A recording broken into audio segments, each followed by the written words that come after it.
Sir ఒక్కటే ఇందాక కూడా చెప్పాను, మన సొసైటీ ల్యాండ్ 67 ఎకరాల 16 గుంటలు, దీంట్లో ఒక గజం కూడా పక్కకు పోలేదు. ఒకటి, ఇది కన్స్ట్రక్షన్ ప్రాజెక్ట్ కాస్ట్ 768 కోట్ల రూపాయలు.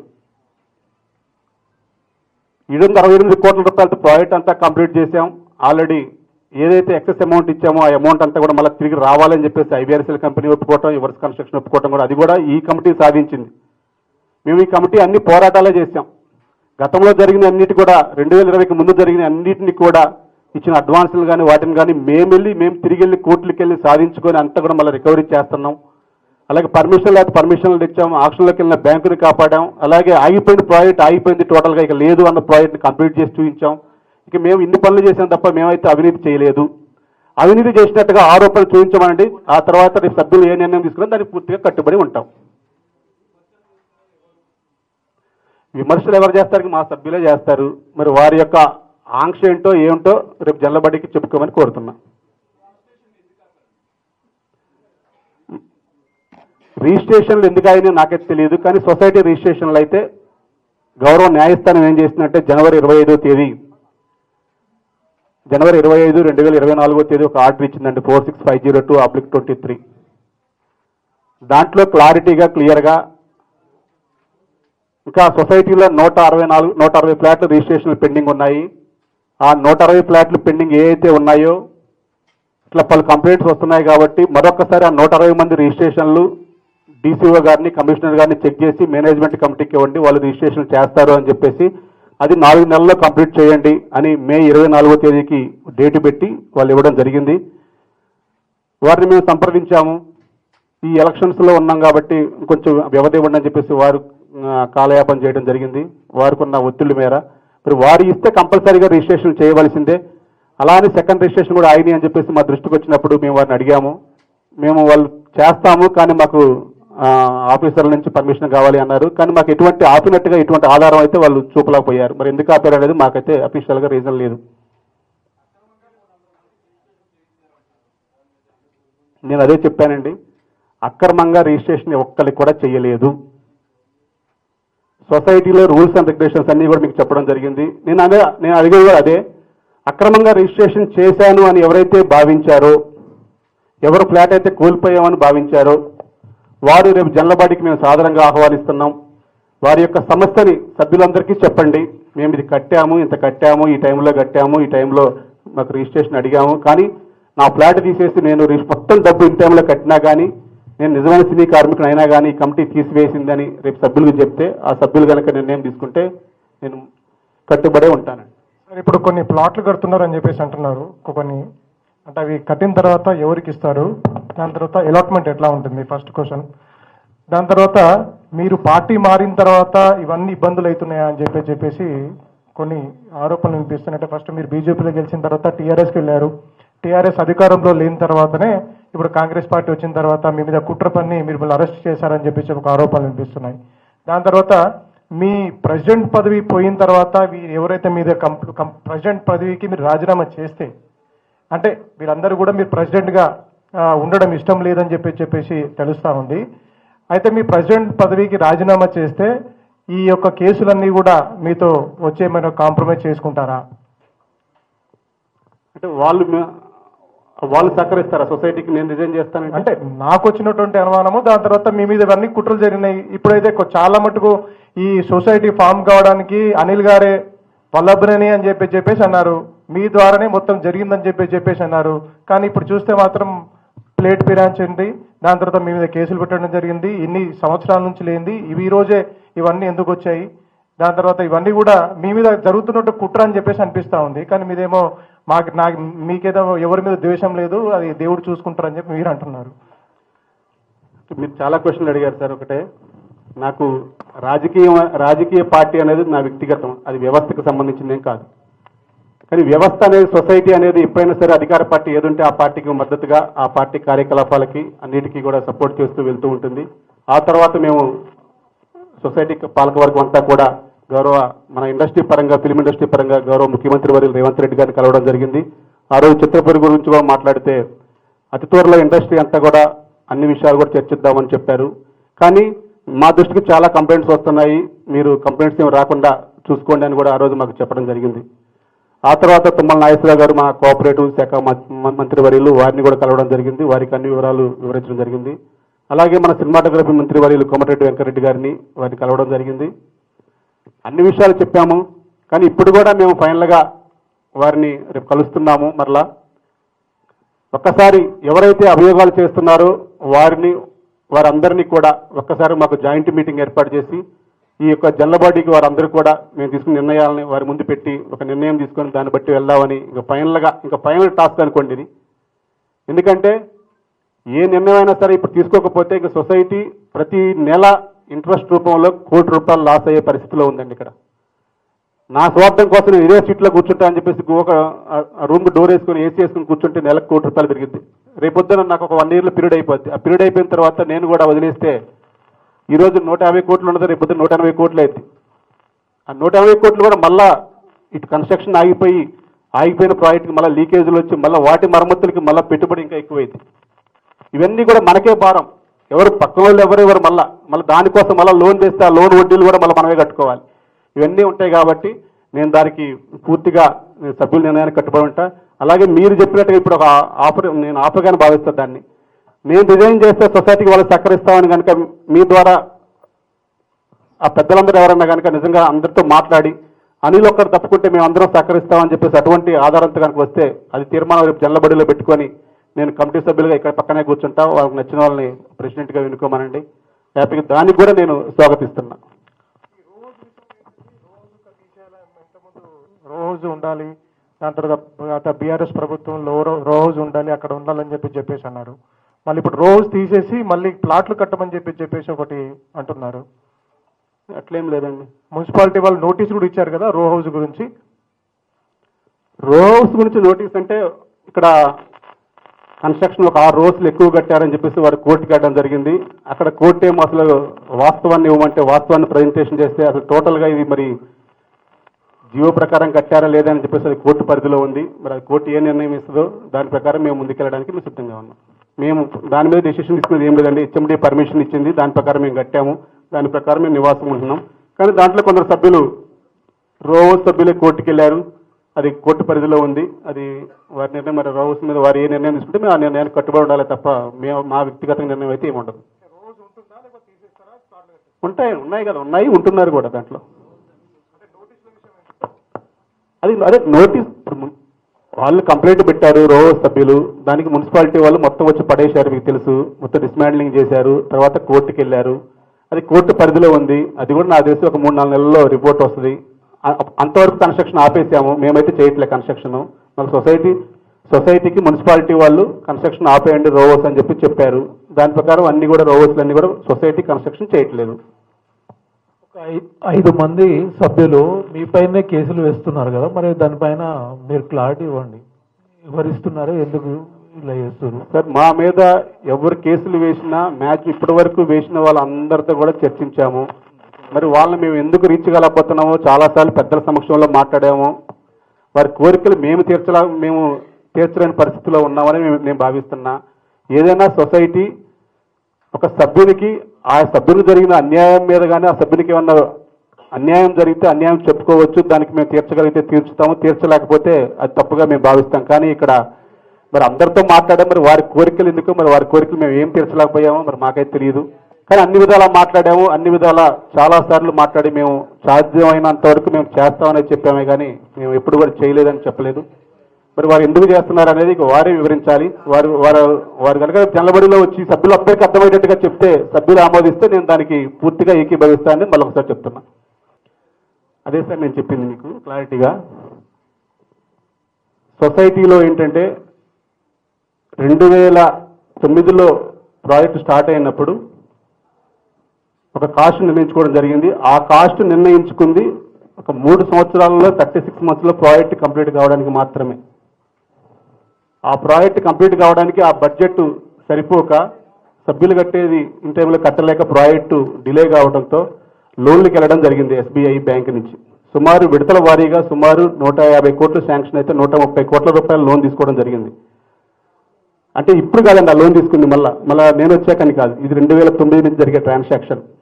మేము వచ్చిన తర్వాత వారు గతంలో 130 కోట్లకి 70 కోట్ల రూపాయలు ఇంట్రెస్ట్ కట్టారు.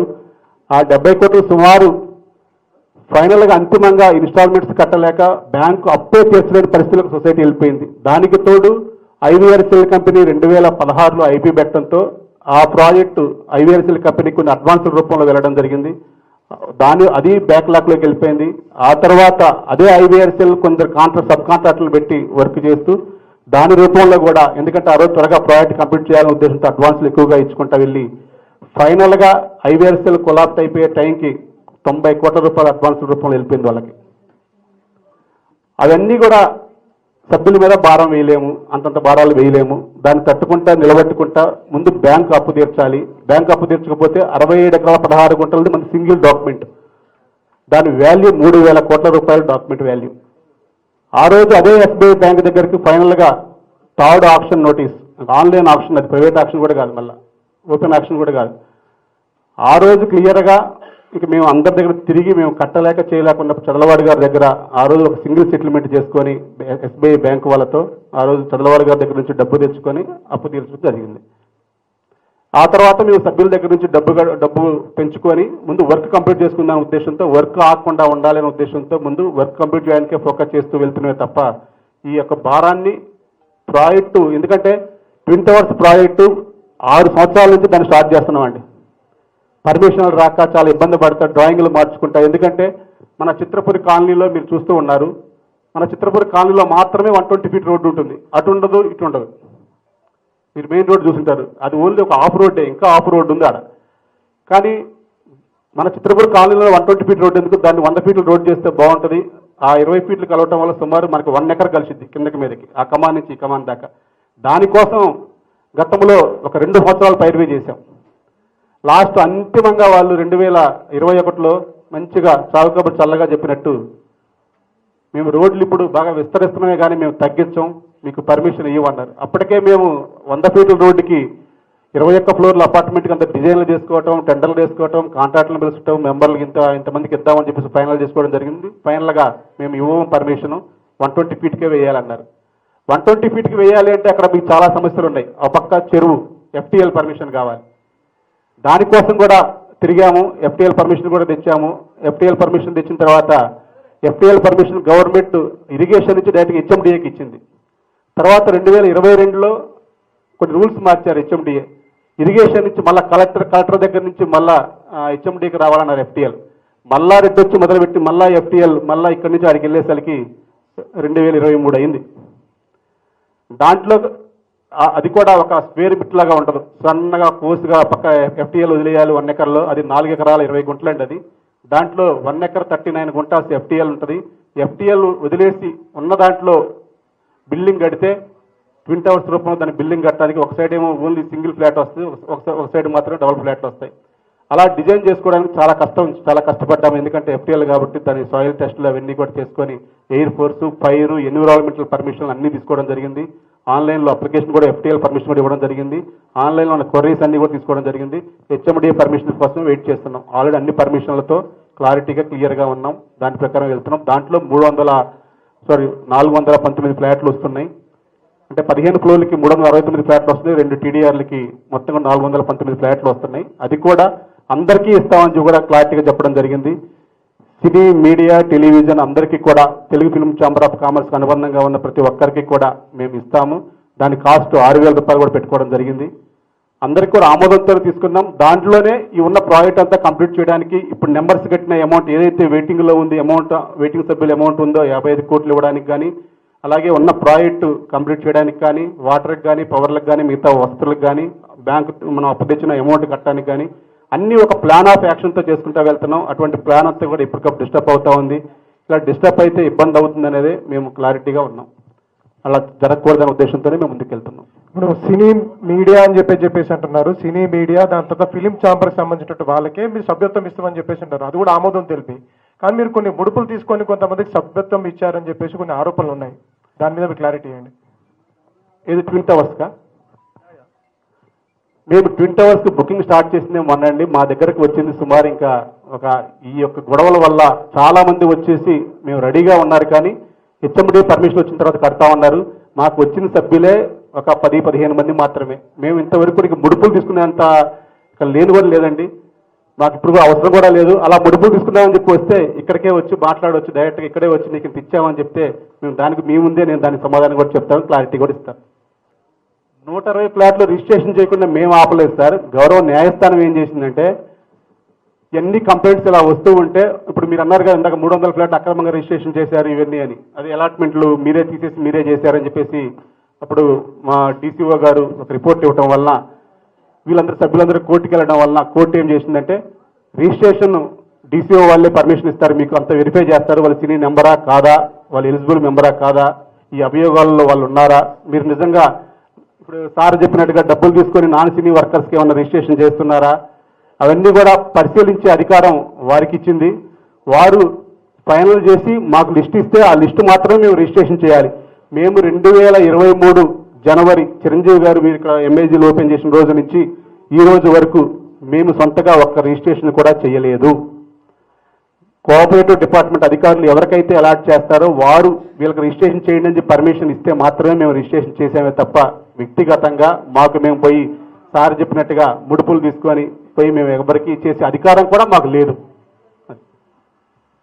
సార్ ఇంకోటి ఎల్ఐజీలో ఒక కాంప్లెక్స్లో నిర్మించిన స్కూల్ ఉంది కదా సార్, దాని మీద కూడా వేరే వాళ్ళకు కట్టబెట్టాలని దానిపైన కొన్ని ఆరోపణలు ఉన్నాయి, దానిపైన మీరు మా దగ్గర సార్ క్లారిటీగా గతంలో ఇక్కడ మేము స్కూల్ పెట్టుకోవడం జరిగింది, కైరోస్ పబ్లిక్ స్కూల్ అని. కానీ ఆ స్కూల్ అగ్రిమెంట్ల విషయంలో మా దగ్గర ఏ ఒక్క సభ్యుడికి కూడా న్యాయం జరగట్లేదు. కాబట్టి ఈ కైరోస్ స్కూల్లో జాయిన్ అయ్యేంత పిల్లలు కూడా మన దగ్గర లేరు. ఆ అగ్రిమెంట్లో మనం ఇన్వాల్వ్ అవుదామంటే ఆల్రెడీ గత పాలకవర్గం అగ్రిమెంట్ చేసింది, దాంట్లో సభ్యులకు ఇచ్చే బెనిఫిట్స్ ఏమీ లేవు. ఇప్పుడు మేము పోయి అడిగినా కానీ మాకు అగ్రిమెంట్ అయిపోయింది, మాకు అధికారం ఉందని చెప్పేసి వారు మాట్లాడుతూ ఉంటాం. ఒక్క సభ్యుడికి కూడా మేము న్యాయం చేయలేకపోతున్నాం అనే భావంతో చాలా కొట్లాడుతూ ఉన్నాం. అటువంటి టైంలో మాకు చిత్రపురిలో ఎల్ఐజీలో కాంప్లెక్స్ ఉంది, మేము మౌలిక వస్తువుల కోసమే మేము అప్పుడు కట్టాం. ఆ కాంప్లెక్స్ గత 6 సంవత్సరాల నుంచి చాలా ఖాళీగా ఉంటుంది. కింద ఒక ఫ్లోర్ మాత్రమే షాపింగ్ కాంప్లెక్స్గా షాపులు ఉన్నాయి, మిగతా అంతా నిరుపయోగంగా ఉంది. అప్పుడు చాలామంది సభ్యులు కోవిడ్ టైంలో మన దగ్గరే ఒక స్టేట్ స్కూల్ పెడితే బాగుంటుంది అంటే మళ్ళీ ఆ స్టేట్ స్కూల్ పెట్టే అధికారం కూడా మనకు లేదు. ఎందుకంటే కైరో స్కూల్ వాళ్ళకి అప్పుడు స్టేట్ అండ్ సెంట్రల్ స్కూల్ పెట్టే అధికారం ఇచ్చారు. మళ్ళీ వాడితో మాట్లాడి మేము స్టేట్ స్కూల్ పెడితే బాగుంటుందని చిత్రపూరి పబ్లిక్ స్కూల్ పేరు మీద మేము ఒక సంస్థ స్టార్ట్ చేసి మేమే స్కూల్ పెట్టడం జరిగింది. ఆ స్కూల్ యొక్క ముఖ్య ఉద్దేశం ఏంటంటే ఆ కాంప్లెక్స్ అంతా కూడా మళ్ళా స్కూల్కు అనుబంధంగా తయారు చేసి మౌలిక వస్తువులు అన్నీ ఏర్పాటు చేసి సుమారు ఫీజు స్ట్రక్చర్ 20,000 రూపాయలు, అంటే 20,000 నుంచి 25,000, క్లాస్కి 500,000 రూపాయలు పెంచుకొని 25,000 రూపాయలు ఏదైతే టీచర్స్కి కానీ ఆ బిల్లింగ్ కానీ సరిపోయే విధంగా ఒక 10% గ్రేస్ పీరియడ్ ఉండే విధంగా ప్లాన్ చేసుకొని అంతా సభ్యులందరితో చర్చించి మేము పెట్టాం.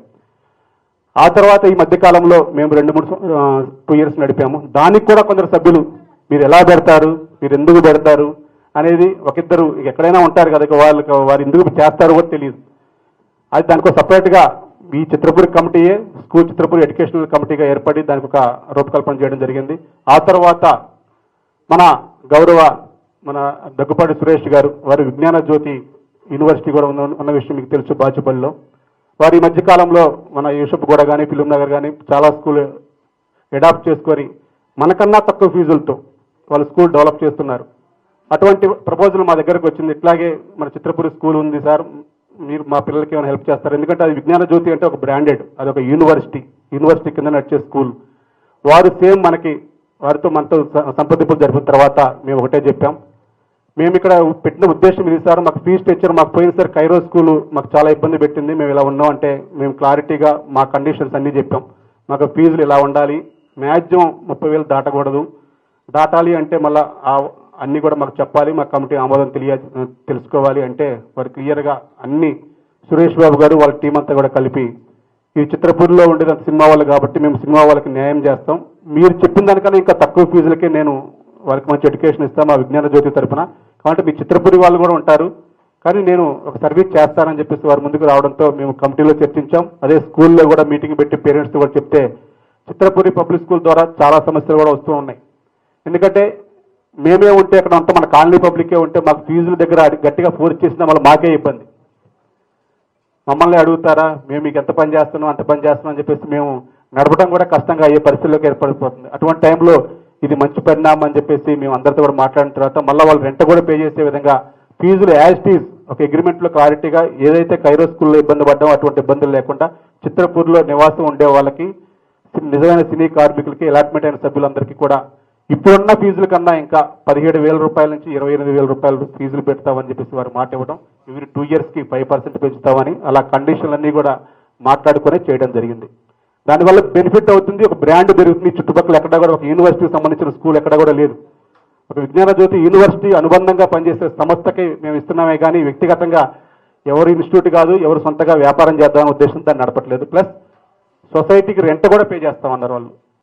సార్ ఇక్కడ ఇండివిజువల్గా మా కమిటీ అంతా ఇక్కడే ఉందండి. మా కమిటీ అంటే చిత్రపురి కమిటీ కానీ ఎవరికి వాళ్ళు ఇండివిజువల్గా నేను కమిటీ నేను ఆ కమిటీ అంటే ఆ కమిటీలు ఇక్కడ అన్ని గుర్తించరండి. ఇక్కడ ఓన్లీ ఏదైతే కమిటీ ఉందో ఆ నోటీస్ బోర్డులో ఉన్న 11 మందితో జరిగేదే ఫైనల్ తప్ప నేను ఎల్ఐజీ కానీ ఈడబ్ల్యూఎస్ కానీ ఎంఐజీ కానీ హెచ్ఐజీ కానీ రోవర్స్లో కానీ మేము ఏం చేసామంటే కొత్తగా మేము వచ్చిన తర్వాత ఎక్కడెక్కడ వెల్ఫేర్ అసోసియేషన్ ఏర్పాటు చేశాం. వెల్ఫేర్ అసోసియేషన్ యొక్క పరిధి ఏంటంటే అక్కడ ఉన్న వెల్ఫేర్ చూసుకోవడమే కానీ సొసైటీ సంస్థాగత నిర్ణయాల్లోకి వాళ్ళకి అధికారం లేదు. ఇక్కడ అధికారం ఉండేది సొసైటీకి ఉంటుంది. సొసైటీ పాలక వర్గ మీటింగ్ పెట్టుకొని దానికి సపరేట్ బైలా తయారు చేశాం. దానికి సపరేట్ కమిటీగా ఈ కమిటీ ఉంది. అది ఎవరు ప్రెసిడెంట్ అయితే నెక్స్ట్ ఓన్లీ ఇప్పుడు నేను ప్రెసిడెంట్ కాబట్టి ఇప్పుడు నేను దానికి చైర్మన్. నెక్స్ట్ ఇంకో కమిటీ వస్తే ఆ కమిటీ ఆటోమేటిక్గా దానికి చైర్మన్ అయితే తప్ప అది నా వ్యక్తిగత స్కూల్ కాదు, అది కాదు. వాళ్ళు చెప్పే వర్షన్ ఎలా ఉంటుందంటే ఇది ఉన్న పాలకవర్గం ఓన్గా రాసేసుకుంది అంటారు. అది కాదు. నేను అటువంటి అపోహలు ఉన్నా సొసైటీ పాలకవర్గం ఆటోమేటిక్గా మారితే ఆటోమేటిక్గా అక్కడ కూడా మారిపోతుంది. అలాగే ఉంటుంది తప్ప ఇది చిత్రపూరి సభ్యులకి బెనిఫిట్.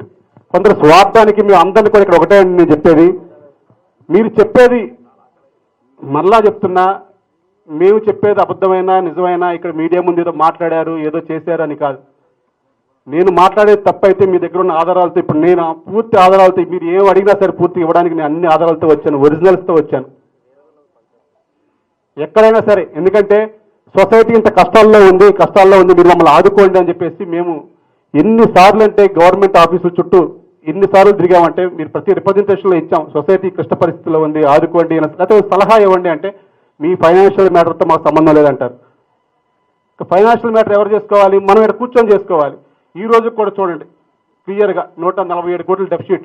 ఈ షీట్ మారదుగా, ఆడిట్ రిపోర్ట్ మారదుగా.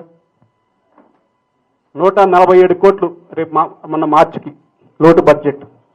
సభ్యుల దగ్గర నుంచి సింపుల్ మాట అండి, లాస్ట్ సభ్యుల దగ్గర నుంచి రావాల్సింది ఈరోజు మాకు 17 కోట్లు అన్ని వసూలు అయితే రోవర్స్ కానీ ఎంఐజీ కానీ డూప్లెక్స్. ఎందుకంటే కొంచెం మార్టిగేజ్ ఉన్న డబ్బులు బ్యాంకు లోన్ రిలీజ్ అయితేనే వస్తాయి. రిజిస్ట్రేషన్ జరగట్లేదు కాబట్టి ఆ మార్టిగేజ్ పర్మిషన్ రాలేదు కాబట్టి ఇంకా రిలీజ్ కాలేదు కాబట్టి అవి రాలేదు. 17 కోట్లు రావాలి. మేము ఖర్చు పెట్టవలసింది 164 కోట్లు. 17 కోట్లు మైనస్ చేస్తే 147 కోట్లు లోటు బడ్జెట్. ఇది ఎవరు వచ్చినా ఈ లోటు బడ్జెట్ కంప్లీట్ చేస్తూ వ్యవస్థను ముందుకు తీసుకెళ్తాను. అనిల్ లేకపోతే మేము కంప్లీట్ చేస్తాం, మా దగ్గర సోర్సెస్ ఉన్నాయి, మేము చేసేది కరెక్ట్ అని కనుక వారు భావిస్తే మేము అతి త్వరలో జనరల్ పెడతామండి. జనరల్ అందరినీ ఆహ్వానిస్తున్నాం. ఆ జనరల్ మీటింగ్ అయిన తర్వాత మరొక్కసారి పత్రికా సమావేశం ఏర్పాటు చేసి అక్కడే సభ్యులందరూ తీసుకున్న నిర్ణయం ప్రకారం కనుక వారు నిజంగా వారికే అప్పచెప్పండి అంటే నేను అదే పత్రికా సమావేశం ముందే నేను ఇక్కడే మా కమిటీ వాళ్ళని కూడా అడుగుతా, మీరు ఉండాలంటే ఉండండి, నేనైతే ప్రెసిడెంట్ పోస్ట్ రిజైన్ చేస్తానని చెప్పేసి అక్కడే తప్పుకొని వారు చేస్తారంటే ఇది డైరెక్ట్గా మీరు చేస్తారంటే మిమ్మల్ని వచ్చి ప్రెసిడెంట్ చేసే అధికారం ఇక్కడ ఉండదండి. ఇది ఒక సిస్టమేటిక్గా వెళ్ళింది కాబట్టి కోఆపరేటివ్ అధికారులు జరిగేది కాబట్టి లేదు బాడీ అంతా రిజైన్ చేయండి, ఎలక్షన్కి వెళ్దాం, మొత్తం పనంతా కంప్లీట్ చేసే అధికారం ఉంటుంది, మొత్తం కూడా మేము కూడా సహకరిస్తాం, కేసులన్నీ విత్డ్రా చేసుకుంటాం, ఎలక్షన్కి వెళ్దాం అని చెప్పేసి ఎవరన్నా ప్రపోజల్ కనుక పెద్ద మనుషుల సమక్షంగా మాట్లాడితే అలా మేము కూడా డైరెక్ట్గా కమిటీ మొత్తం కూడా రిజైన్ చేసి మేము ఎలక్షన్కి వెళ్ళడానికి కూడా మేము సిద్ధం. సొసైటీ బాగుపడుద్ది అంటే మేము దానికి కూడా సిద్ధం. అంతేకాని వేరే వ్యక్తిగతంగా నేను ఎవరి మీద ఆరోపణలు చేయట్లేదు. నేను న్యాయస్థానం తీర్పును గౌరవిస్తా. నేను అంతిమంగా విజయంతో బయటకు వస్తా, దానికి ఏం ప్రాబ్లం లేదు. పోలీసు వారికి నేను ఎప్పటికప్పుడు సహకరిస్తాను ప్రతి విషయంలో. కానీ వ్యక్తిగత కక్షలు పెట్టుకోవద్దు దయచేసి, దానివల్ల సొసైటీ మనుగడ దెబ్బతింటుంది. వ్యక్తిగతంగా నా ఒక్కడే ఇక్కడ అనిల్ అని మీరు ఇందాక అడిగారు. నేను డే 1 నుంచి చెప్తున్నా, ఏ చిన్న సమస్య వచ్చినా నేను ప్రతి ఒక్కరితో మాట్లాడతాను కాబట్టి ఇక్కడ మౌలిక వస్తువుల విషయంలో కానీ ఎల్ఐజీ ఈడబ్ల్యూఎస్ ప్రతి ఒక్క విషయంలో కానీ పంచాయతీలు కానీ ఫ్లాట్ రాని వాళ్ళతో నేనే మాట్లాడి మీకు ఇప్పిస్తానమ్మా అని చెప్పుకుంటా వచ్చాను కాబట్టి జరిగింది. నేను కూడా అందరితో పాటు ప్రశాంతంగా ఉంటూ నేను కూడా సాయంత్రం వచ్చి పొద్దున ఇంటికి వెళ్ళిపోతే నాకు ఇవన్నీ వచ్చాయి కాదు. నాకు ఫ్యామిలీ ఉంది, నాకు మీలాంటి మిత్రులందరూ ఉన్నారు, మీ అందరితో హ్యాపీగా ఉండాలని చెప్పి నాకు ఉంటుంది. కానీ ఈరోజు అంతిమంగా పొరుగు పోయింది కానీ పబ్లిక్లో డ్యామేజ్ అయింది కానీ అంతిమంగా 36 రోజులు బాధపడ్డది కానీ నేనే. నేను దాన్ని కూడా ఎవరి మీద వేయట్లేదు. దయచేసి ఇంక అంతిమంగా ఫైనల్ అనుకుందాం. సభ్యులకు బాగు చేస్తానంటే ఒక నెల రోజుల్లో జల్లబడి పెడతాం. ఆ తర్వాత ఇదే పత్రికా సమావేశం ముందు నేను చేసిన తప్పుని జల్లబడిలో ఒక నిర్ణయిస్తారు కాబట్టి ఆ తప్పు చేసిన దానికి ఏం శిక్ష అయినా సరే అనుభవిస్తూ నేను ఈ సొసైటీని తప్పుకోవడానికి కూడా సిద్ధంగా ఉన్నాను. సార్ ఇప్పుడు మీరు మాట్లాడుతూ టీఆర్ఎస్ పార్టీ ఒక్క రూపాయి కూడా ఇవ్వలేదు డెవలప్మెంట్కి. డెవలప్మెంట్కి ఒక రూపాయి ఇవ్వకపోతే మీరు పార్టీలో చేరాల్సిన అవసరం ఏమొచ్చింది? నేను పార్టీ అనేది నాకు ఇప్పుడు అలా అనుకుంటే గౌరవ ముఖ్యమంత్రి రేవంత్ రెడ్డి గారితో మేము పనిచేశాము. నాకు ప్రకాష్ గౌడ్ గారి అభిమానం కాబట్టి ఆయన యొక్క ఆహ్వానం మేరకు ఆయనకు సపోర్ట్ చేసాము తప్ప పార్టీలతో మేము కాదు. ఆ రోజు వారు వచ్చి ఆహ్వానించారు కాబట్టి వెళ్ళాం. తర్వాత ఎప్పుడైనా సరే మేము నా యొక్క భవిష్యత్తు ఏంటి అనేది రేపు ఒక నెలలో తెలిపోతుంది కాబట్టి దాని తర్వాత నా భవిష్యత్ కార్యాచరణ నాకు ఉంటుంది. దాని ప్రకారం వెళ్తాం. నేను అన్నది గత ప్రభుత్వం సపోర్ట్ చేయలేదంటే ఫైనాన్షియల్గా స్ట్రగుల్లో ఉన్నప్పుడు ఏ ప్రభుత్వం అయినా సరే మీరు చూసుకోండి అన్నారా తప్ప ప్రభుత్వం ఎక్కడి నుంచి ఇస్తుంది? మీ సొసైటీలో జరిగే మీరు చేసిన అప్పులకి ప్రభుత్వానికి మీద భారం వేయటం కూడా మనం కూడా కాదు కాబట్టి అయినా సరే ఒక పెద్ద మనుషులుగా ఏమన్నా చేస్తారేమో పంచాయతీ చేస్తారని చెప్పి మీరు సంప్రదించాం కానీ ఎవరు కూడా హెల్ప్ చేయలేదు అంటుంది తప్ప వారి మీద విమర్శ కాదు. ఓకేనా? ఇంకేమైనా ఉన్నాయా? Okay, thank you. మా ఆహ్వానాన్ని మన్నించి వచ్చినందుకు మీ అందరికీ కూడా మరొకసారి మీడియా మిత్రులకి పాత్రికేయ మిత్రులందరికీ కూడా మరొకసారి ధన్యవాదాలు తెలియజేసుకుంటున్నాం. ఇక్కడ వచ్చిన చిత్రపూడి సభ్యులందరికీ కూడా మేము ఒకటే తెలియజేస్తున్నాం. రేపు జరగబోయే జల్లబడికి ఎవరైతే విమర్శిస్తున్నారో వారితో మాట్లాడండి. మీరే మాట్లాడండి. ప్రతి ఒక్కళ్ళు మీరే పెద్దలు సభ్యులు వారందరినీ జల్లబడికి ఆహ్వానించండి. వారు తీసుకునే మేరకు మేము అంతిమంగా కట్టుబడి ఉంటామని తెలియజేస్తూ మరొకసారి మీ అందరికీ కూడా ప్రత్యేక అభినందనలు తెలియజేస్తున్నాం. Thank you. నమస్కారం.